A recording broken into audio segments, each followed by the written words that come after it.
కాండము దాదాపు మనం గతసారి ముగించేసాము అంశాలన్నీ. ద్వితీయోపదేశ కాండాన్ని మనము తెరిచి మొదటి అధ్యాయములో నుండి కొన్ని వచనాలు చదువుకుందాం.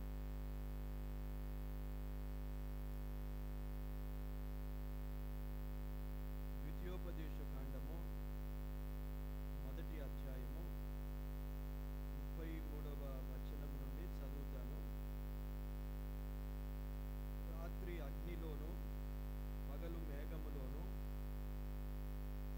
మీకు ముందర నడిచిన మీ దేవుడైన యెహోవా యందు మీరు విశ్వాసముంచలేదు. కాగా యెహోవా మీరు చెప్పిన మాటలు విని బహుగా కోపపడి నేను మీ పితరులకిచ్చెదనని ప్రమాణము చేసిన ఈ మంచి దేశమును ఈ చెడ్డ తరము వారిలో యెఫున్నె కుమారుడైన కాలేబు తప్ప మరి ఎవడునూ చూడడు. అతడు పూర్ణ మనస్సుతో యెహోవాను అనుసరించెను గనుక అతడు దానిని చూచును. అతడు అడుగుపెట్టిన దేశమును నేను అతనికి అతని సంతానమునకును ఇచ్చెదనని ప్రమాణము చేసెను. మరియు యెహోవా మిమ్మును బట్టి నా మీద కోపపడి నీ పరిచారకుడగు నూను కుమారుడైన యెహోషువ దానిలో ప్రవేశించును గాని నీవు దానిలో ప్రవేశింపవు. దేవుడి మాటలు దీవించునుగాక. ఆమె. చిన్న ప్రార్థన చేస్తాను. పరిశుద్ధుడవైన మా దేవా, స్తోత్రాలు వందనాలు చెల్లిస్తున్నాం. ఆత్మరూపివై మా మధ్య సంచరిస్తూ మీ పరిశుద్ధమైన సన్నిధిలో మీ దయగల చూపులలో మీ కృపగల హస్తాలతో మమ్మను తాకుచూ ఉండగా బహుగా మిమ్మను స్తుతిస్తున్నాము ప్రభువా. మా హృదయాలను మా మనస్సును మీ సన్నిధితో మీ పాటలతో మీ మాటలతో ఉజ్జీవింపజేయుచున్నందుకు మాలో ఉత్సాహ ఆనందాన్ని కలిగించుచున్నందుకు స్తోత్రాలు వందనాలు చెల్లిస్తున్నాం. ఈ సమయం ప్రభువా మీ మాటలు మేము వినడానికి ఇంకా మీ సన్నిధిలో ఉన్నాము. మీ వైపు చూస్తూ ఉండగా ఈ వాక్య భాగాన్ని మాకు వినిపించినందుకు స్తుతిస్తున్నాం. వివరముగా ధ్యానించడానికి సహాయము చేయండి ప్రభువా. ఏమి మాట్లాడవలనో నేను ఎరుగను. కేవలము మీ మాటల కొరకే మీ వైపు చూసి మీరు అందించే ప్రతి మాటలు మాట్లాడాలని, నన్ను మీరు బలపరచాలని, ఆత్మ సహాయము చేయాలని మీ పాదాలు మొక్కుచు యేసుక్రీస్తు నామమున కృతజ్ఞతతో ప్రార్థించి వేడుకుంటున్నాము తండ్రి. ఆమేన్. ప్రియులారా, మనము దాదాపు ఇది 5వ కాండం. మోషే ద్వారా దేవుడు రాయించిన పంచకాండాలు. ఆది కాండము నుండి ద్వితీయోపదేశ కాండం వరకు. దీన్నే ధర్మశాస్త్రం అన్నారు. మోషే ద్వారా దేవుడు ధర్మశాస్త్రాన్ని అందించాడు.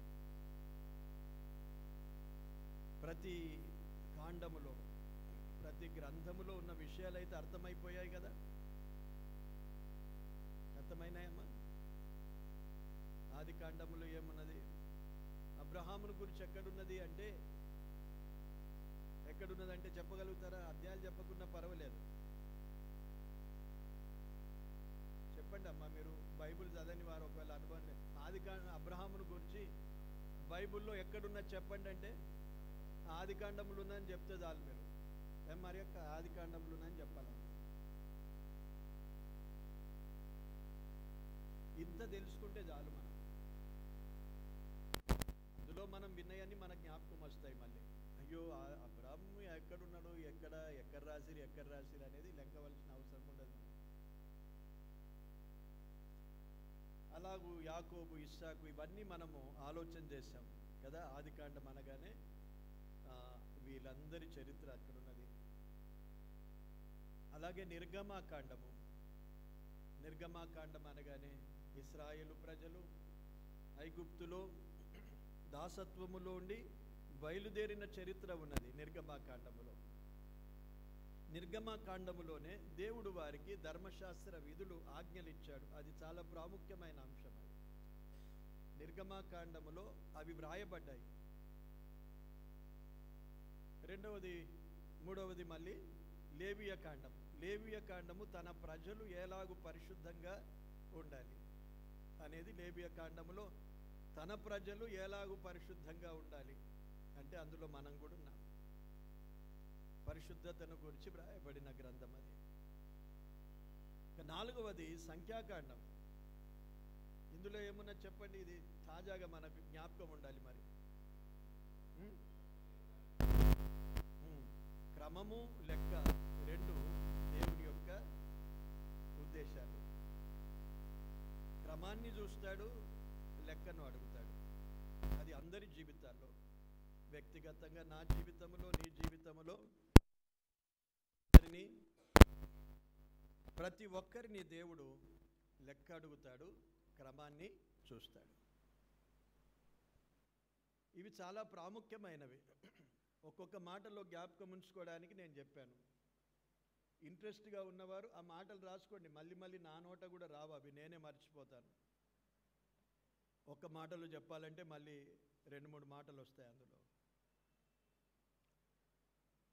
ఇప్పుడు ద్వితీయోపదేశకాండానికి వచ్చాం మనం. సంఖ్యాకాండము ఆఖరి అధ్యాయం వరకు వారు దాదాపు చేరుకొనవలసిన, దేవుడు వారికి వాగ్దానం చేసిన పాలు తేనెలు ప్రవహించే కనాను దేశానికి దగ్గరికి వచ్చేసరిక అడ్డం ఒకటి ఏమున్నది? యోర్దాను నది మాత్రమే ఉన్నది. దాని యువతల మోయాబు దేశము, మోయాబు మైదానములలో వారు ఉన్నారు. బాలాకు రాజు వారిని తరమాలని అనుకున్నాడు, అక్కడి నుండి వెళ్ళగొట్టాలనుకున్నాడు, చేతగాలే. వారక్కడ మోయాబు మైదానములోనే ఉన్నారు. ఇప్పటి వరకు వారిని నడిపించిన నాయకులలో ఒకరు అహరోను చనిపోయాడు, మిరియాము చనిపోయింది. మిరియాము కూడా వారిని నడిపించే నాయకురాలుగా మోషే అహరోనుతో ఉన్నదే. ఆ మాటలు కూడా ఉన్నాయి ఆమెను గూర్చి. అక్కడికి వచ్చేసరికి దాదాపు ఇక్కడి నుండి బయలుదేరిన వారంతా చనిపోయారు. 40 సంవత్సరాలు అయింది. వెళ్ళేటప్పుడు ఒకవేళ వృద్ధులై ఉంటారు కొందరు. వెళ్ళేటప్పుడు 40 సంవత్సరాలు అయింది కదా. వెళ్ళే ముందు ఎవరైనా ప్రసవించి బిడ్డను కానీ బయలుదేరినారు అనుకోనండి, ఆ బిడ్డ కూడా చనిపోయింది.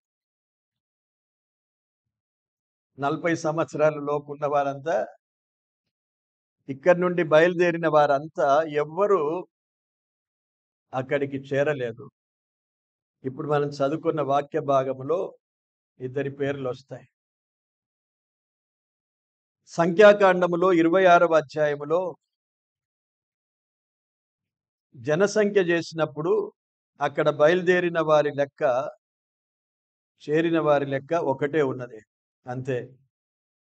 దేవుడు వాగ్దానం చేశాడు, ఇంత సంఖ్య ఆ దేశంలో చేరుతుంది అన్నాడు.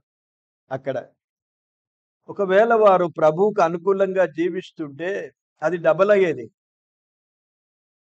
కదా, డబల్ అయిపోయేది. ఒకవేళ 100 వెళ్ళేటప్పుడు 100 సంవత్సరాల వయసున్న వాడైనా నమ్మకంగా జీవించుంటే వారికి ఒక వాగ్దానం ఏమున్నది? పాలు తేనెలు ప్రవహించే దేశానికి మిమ్మల్ని నడిపిస్తానన్నాడు. ఆ 100 సంవత్సరాల వ్యక్తి కూడా ఇంకా 40 సంవత్సరాలు బ్రతికి అది చూచి ఉండేవాడేమో. కానీ అంతా పోగొట్టుకున్నారు. అంతా పోగొట్టుకున్నారు. అందరూ పోయారు. నాయకులు కూడా పోయారు. మోషే కూడా పోతాడిప్పుడు. ఎవరు చేరలేదు. ఎంత విషాదకరం కదా! ఎంత ఉత్సాహంగా బయలుదేరి ఉంటారు. ఆ దేశంలో మేము ప్రవేశిస్తాం. ఇక్కడ పాలు ప్రవహిస్తుందట, తేనెలు ప్రవహిస్తాయి. ఎంత ఆనందము, ఎంత ఆహారము. ఇక్కడ బానిసలుగా బ్రతుకుతున్నాం. మాకెంత శ్రమ ఉన్నది. వెట్టి పనులు చేస్తున్నాం. బాధిస్తున్నారు. స్వేచ్ఛ లేదు. ఆ స్థితిలో నుండి దేవుడు వారిని విడుదల చేసి ప్రయాణం చేస్తున్న ఆ మొదటి నెల అబీబు అనే ఆ నెలలో ఎంత సంతోషంగా, అది మొదటి నెల, ఎంత సంతోషంగా బయలుదేరారో ఊహించండి. నూతన సంవత్సర ప్రారంభంలో ఎంత సంతోషంగా బయలుదేరుతాం, ఎంత సంతోషంగా ఉంటాను చెప్పండి. Happy new year, happy new year. అది హ్యాపీగా ఉన్నా లేకపోయినా ప్రతి ఒక్కరు హ్యాపీ న్యూ ఇయర్ చెప్పుకునేదే. ప్రారంభంలో ఉన్న సంతోషము ఇప్పుడు ఆఖరిలో ఉన్నారు. ఇప్పుడు మోయాబు మైదానములలో ఉన్నప్పుడు ఎలా ఉన్నారు ఆలోచన చేయాలి. మన స్థితి ఎలాగుంది. తమ వారిని పోగొట్టుకున్నారు వారంతా. ఇప్పుడు అక్కడ చేరిన వారికి ఏం సంతోషం అండి? తమ వారంతా పోయారు, ఒక్కడు కూడా మిగలలేదు. వారి తల్లిదండ్రులు లేరు, వారిని పెంచిన వారు, కన్నవారు, అంతా ఒక నూతన తరం. వీరంతా ఎంత వయసు ఉండొచ్చు? వీళ్ళందరికీ 40 సంవత్సరాల యవన వయసులో ఉన్నవారు ఉన్నారు. అంతా ఇప్పుడు అంత యోధులే.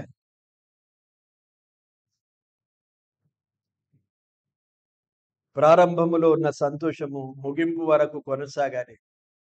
ఫిలిప్పీ పత్రికలో అన్నాడు, మీ రక్షణను కొనసాగించుకొనుడి. ఫిలిప్పీ పత్రిక 2వ అధ్యాయంలో ఉన్నది, రక్షణను కొనసాగించుకోవాలి. రక్షణానందము మొదటి రోజున మనకున్నది. ఆ రక్షణానందము కొనసాగాలి మనకు. ఎంతవరకు వీరు ఆనందిస్తూ కొనసాగాలంటే ఆ దేశములో చేరేదాకా. ఆనందమయ్య పరలోకంబు మనది అక్షాటను. ఆనందమయ్య పరలోకంబు మనది.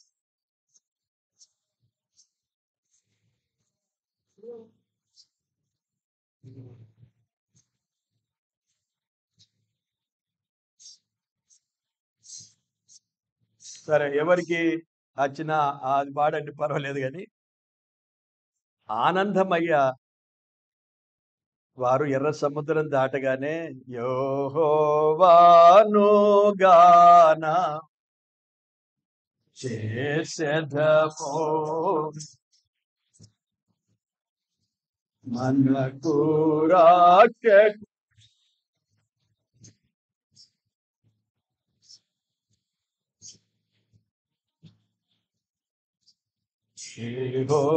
యెహోవానుగా ఈ పాట అయితే పాడుంటారు మనకు తెలుసు. సియోను గీతం అది. ఇంతకు ముందు ఆనందమయ్య పరలోకం మనది అని మనం పాడుతున్నాం. ఆనందమయ్య కనాను దేశం మనదని వారు పాటతో ప్రారంభించుండొచ్చు ఆ రోజు ప్రయాణం. అందుకే భక్తుడు భక్త సింగ్ గారు రాశారు ఆ పాటలు. ఆ పాటలు ఏమాయే? ఈ మధ్యలో ఏదైనా పాటలు వినిపించాయా మనకు వారివి? ఈ 40 సంవత్సరాల ప్రయాణంలో పాటలున్నాయా? సంతోషం ఉన్నదా? ఆనందం ఉన్నదా? యెహోవాను గానం ఉన్నదా? స్తుతులున్నాయా? ఎలా కొనసాగుతున్నది ప్రయాణం? ఈరోజు మన జీవితంలో కూడా ఆలోచించుకొనవలసిందే.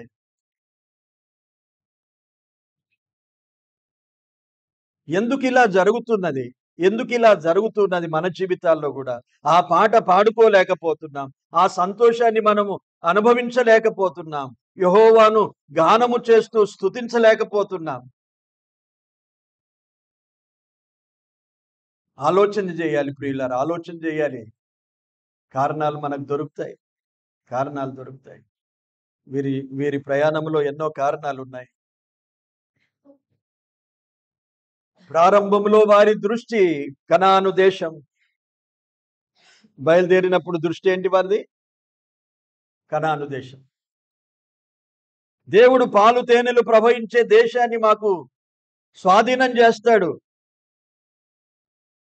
తన బాహుబలమును చూపించాడు. వడగండ్లు కురిపించాడు, తెగుళ్లు రప్పించాడు. ఇశ్రాయేలు ప్రజలను కాపాడుతూనే ఐగుప్తీయులను తెగుళ్ల చేత నాశనం చేశాడు. కన్నులారా చూచాం మేము. ఈ సంతోషంతో వారు ఎంత ఆనందంగా బయలుదేరుంటారు. 40 సంవత్సరాల లోపుగా ఏ ఒక్క పాట పాడుకోవడానికి కూడా వారికి వీలు లేకుండా ఉన్నది. ఒక పాట రాశాడు మోషే. యెహోషువ చేత పాడించాడు. చూయిస్తాను నేను తర్వాత ముందు పాఠాల్లో, ముందు దినాల్లో దాన్ని కూడా ధ్యానిస్తాం మనం. ఇలాంటి స్థితిని ఇప్పుడు మన ఆత్మీయ జీవితాల్లో, మన ఈ ప్రయాణములో, ఈ యాత్రలో మనము ఆలోచన చేసుకోవాలి. అదే సంతోషముతో ఉన్నావా? దాదాపు అందరూ పోయారండి, అందరూ పోయారు. ఇద్దరు మాత్రమే ప్రభు ఇక్కడ చెప్తున్నాడు. వారిద్దరే. ఒకడు కాలేబు, రెండవ వాడు యెహోషువ. చాలా అద్భుతమైన దైవ భక్తులు వీరు. వారి జీవితాలను పరిశీలిద్దాం, నేర్చుకుందాం ప్రభు చిత్తమైతే. అన్ని లక్షల మంది ఇద్దరు నిలవడం అంటే ఎంత గొప్పతనం అండి. ఇంటర్వ్యూలకు అయితే 20,000 మంది అప్లికేషన్లు ఉంటే నన్ను సెలెక్ట్ చేశారంటే ఎంత సంతోషం అయిపోతుంది మీకు. 6 లక్షల కాలు బలము గలవారు, దాదాపు 20 లక్షల ప్రజల మధ్య ఇద్దరిని దేవుడు ఆ రాజ్యానికి చేరడానికి యోగ్యులుగా ఎంచాడు. ఎంత ఆనందం, ఎంత సంతోషం. వారు యోగ్యులు అన్నాడు. వారే ప్రవేశిస్తారు, వారే చూస్తారు. ఆనందం ఉండాలండి. ఈ లోకంలో సంపాదించే వాటితో ఎంతసేపు ఆనందిస్తావు? ఎన్ని ఉన్నా అన్ని పోతాయి. నీ ధనము అక్కరకు రాదు. నిన్న వాడుకున్నాం కదా, ఈ లోకం నీతో, ఒకసారి వాడు, ఏది రాదు.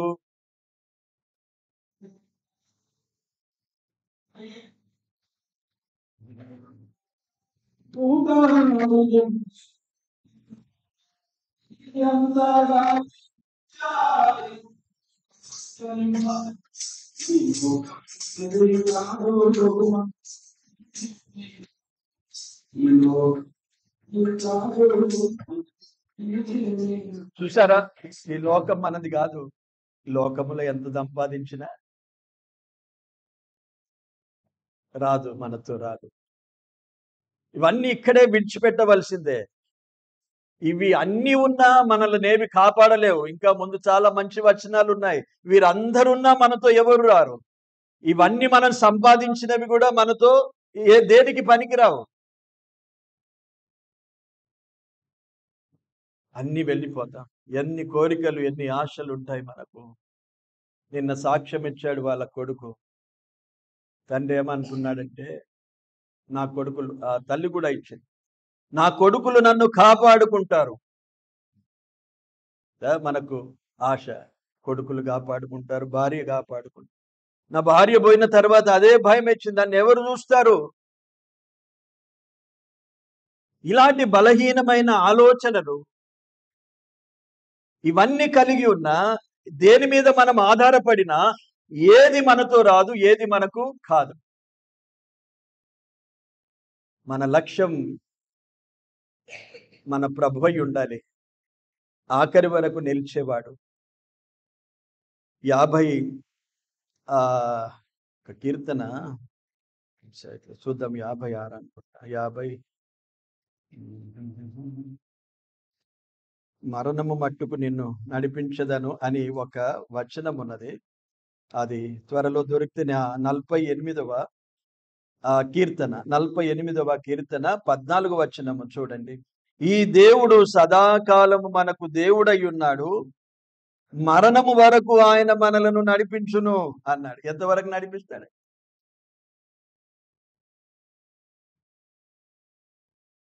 మరణానికి దగ్గరైనప్పుడు చాలా మంది దూరం అయిపోతారు మనకు. మరణానికి మనము దగ్గరగా ఉన్నప్పుడు చాలా మంది దూరం అయిపోతారు. కొంతమంది మన సొంత వారు ఉంటారు, ఇంకా కొంతకాలానికి వారు కూడా విసుక్కొని ఏ ఒక్కరు కనిపించరు. మా చిన్నమ్మ ఉండేనండి,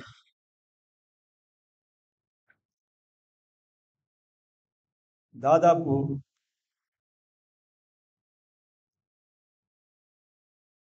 2 సంవత్సరాలు ఆమె ఒక గదిలో ఉండిపోయింది. పిల్లలు వచ్చేవారు, వారి వంతు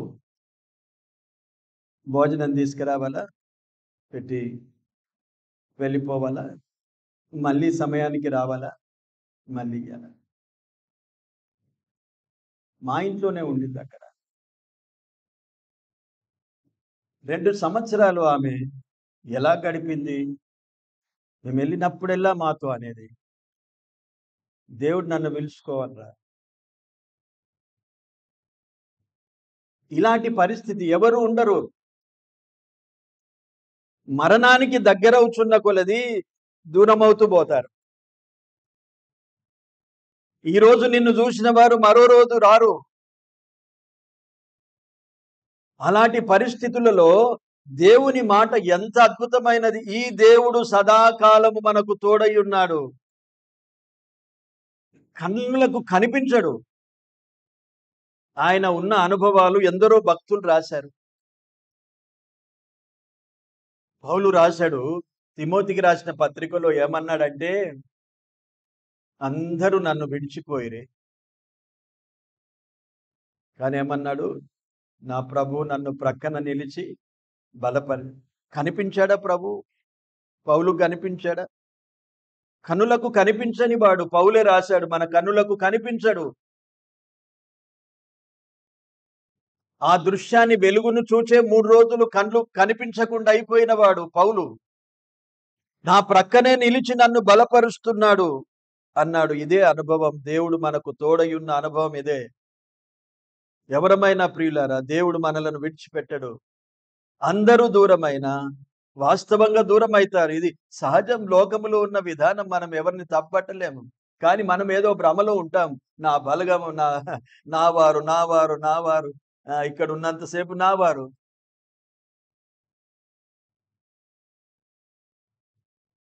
అందుకే మనము ప్రభువారం అని సంతోషించాలనేది నేను ఎప్పుడు నేర్పుతా. నా వారు అనకండి, మనం ప్రభువారము. అందులో సంతోషం ఉంటుంది. కనీసం చూసుకున్నప్పుడెల్లా సంతోషం. నిన్నటి సమాధి కూడా వాళ్ళ ఊరికి వెళ్తామన్నారు, కానీ ఆ తల్లి వాళ్ళ బిడ్డలు, మనవారు అంత ఇక్కడ ఉన్నారు, ఇక్కడున్న సంతోషం అక్కడెక్కడ, అది ఊరికి ఎందుకు వెళ్ళడం. ఎలాంటి మనస్సు దేవుడు మనకిచ్చి ఆనందింపజేస్తాడు దుఃఖములో కూడా. ఎవరు మనవారు ఉన్నారా? వారికి ఎవరైనా ఇక్కడ బంధువులు, రక్త సంబంధులం ఉన్నామా? వారి హృదయాల్లో ఎటువంటి ప్రేమ దేవుడు కలిగించాడు. దైవ సన్నిధి, సంఘము, మనవారు ఉన్నారు ఇక్కడ. వారితోనే జరిపితే మనకు ఆదరణ, ఆనందం. అది ఉండాలండి, అది ఉండాలి మన విశ్వాస జీవితంలో. అది సాధించాలి. నాకెవరు లేరు, నా వారెవరు లేరు అనే చింతలో మనం ఉండిపోక, దేవుడు సదాకాలము మనకు తోడై ఉన్నాడు. ఎప్పుడైనా నావారు మావారు అనకండి. నాకు చాలా బాధ కలుగుతుంది. మీరు చెప్పుకుంటే అట్లా నావారు ఎవరు లేరు అనిపిస్తుంది. మా బంధువులే లేరు అసలు. మా తమ్ముడు తప్ప మాకెవరు బంధువులు లేరు. కనుక మనం ఎవరి మీద ఆధారపడే విధానము జీవితం కాదు. దేవుడు సదాకాలము మనకు తోడై ఉన్నాడు. మరణము వరకు ఎంతవరకు నడిపిస్తాడంటే మరణము వరకు. మరణం అనేది చాలా సులువుగా ఉండదండి. నేను చూశాను కొన్ని మరణాలు ప్రత్యక్షంగా. మా మార్తదైతే చాలా దగ్గరగా చూశాను నేను. మా నాన్నది చూశాను. ఇంకా కొందరిది చూశాను నేను. జ్ఞాపకం లేదు కానీ కొందరు చూశాను. ఎంత వేదన బాధ నలిగిపోయిన తర్వాత మరణం వస్తుందో చూశాను నేను. అప్పుడు ఎవరు మనలను బలపరిచేవారండి? పక్కకు నేను ఎన్ని 10 సార్లు చేసినా మేమున్నా నీకేంటి నీకే కాళ్ళు నొస్తున్నాయా, ఇది నొస్తున్నదా, ఏం నొస్తుందా అన్ని చూసుకుంటా. ఎంత దగ్గరున్నా ఎవరేం చేస్తారు?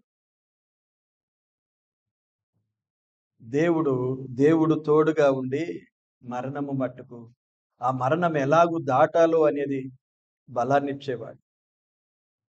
మరణాన్ని దాటడానికి బలమునిచ్చేవాడు. మరణము వరకు మనతో ఉండేవాడు ఆయనే.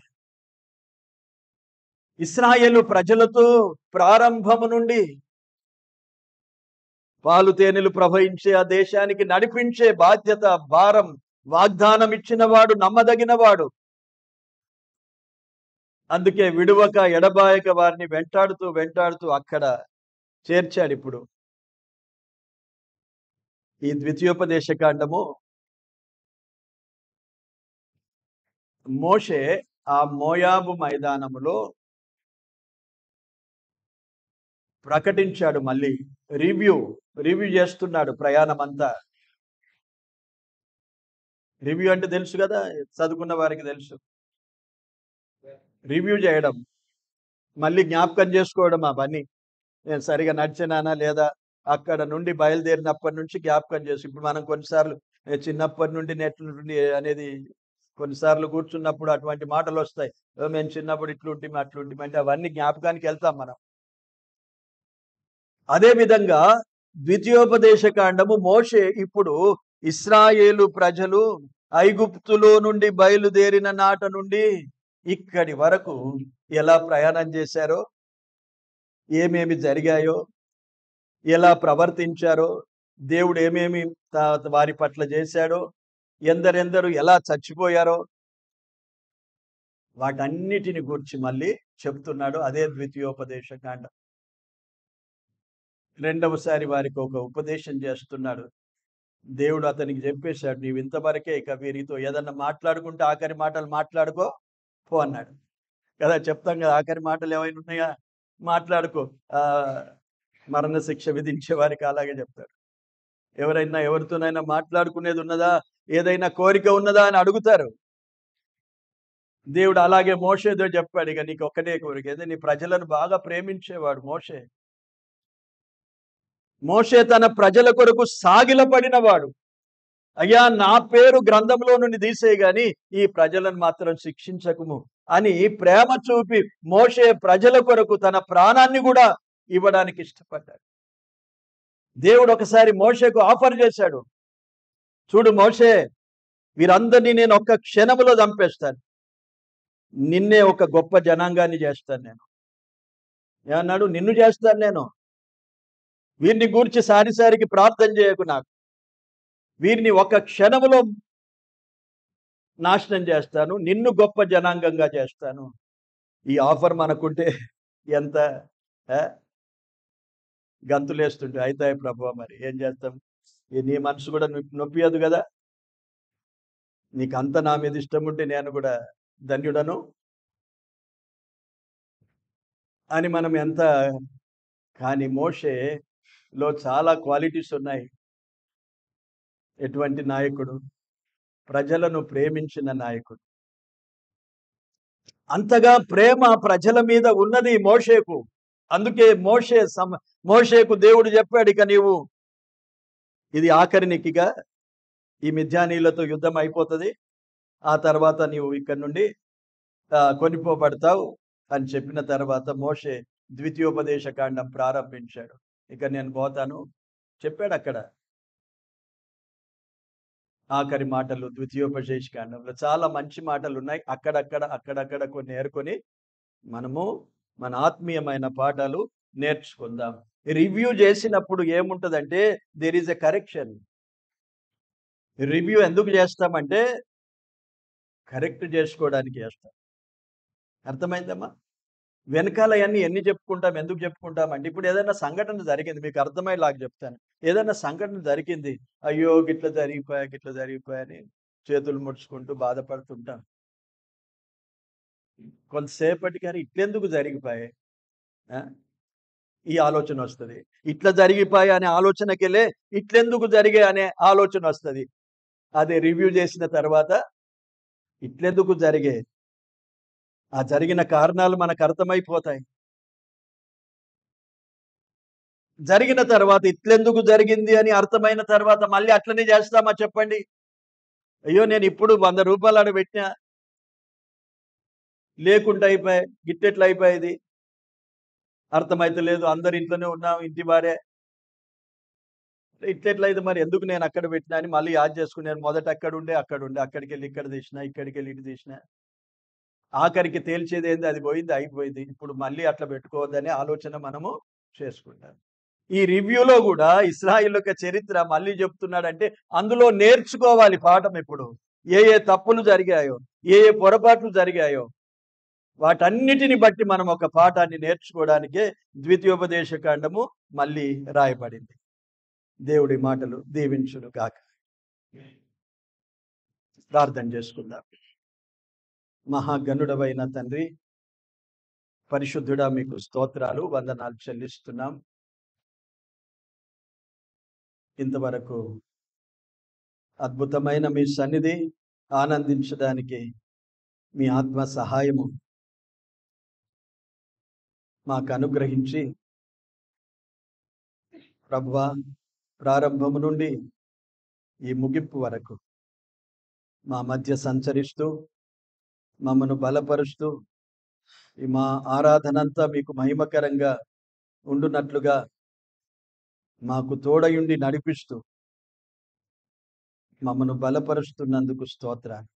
హెచ్చరిక వాక్య ఉపదేశమాలు మీరిచ్చిన తలంపులు, ఆలోచనలు, మాటలను బట్టి స్తోత్రాలు. ద్వితీయోపదేశ కాండము 1వ అధ్యాయం కొన్ని వచనాలు చదవగా వాటిని ఇంకా ధ్యానించడానికి సహాయం చేయండి. దాని ఉపోద్ఘాతం,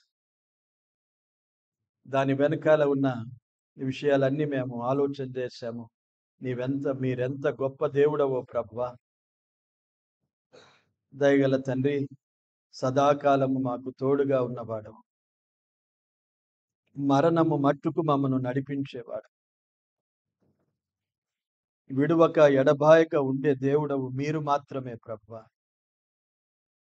మీ మీదనే మేము ఆధారపడి బ్రతికేది నేర్పించండి.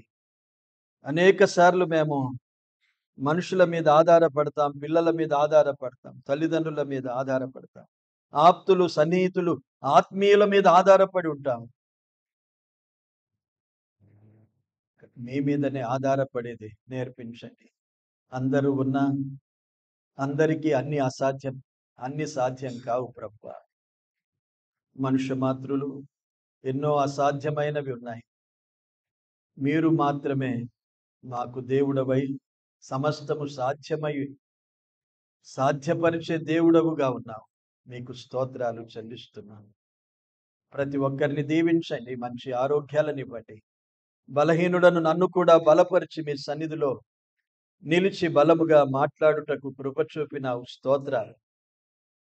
అద్భుతమైన మీ సన్నిధి శక్తిని మీరు అనుగ్రహించారు. స్తోత్రాలు ప్రభువా. మా ప్రియులందరినీ దీవించి ఆశీర్వదించండి. తిరిగి ఇప్పుడు తమ తమ ఇళ్లకు వెళ్ళే ప్రయాణాల్లో క్షేమంగా నడిపించండి. దీవెనలతో పంపండి. మరొకసారి ప్రభువా, ఇలా కలుసుకునే కృప మాకు అనుగ్రహించమని యేసుక్రీస్తు నామమున వేడుకొని ప్రార్థిస్తున్నాము తండ్రి. ఆమేన్.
వందనాలు.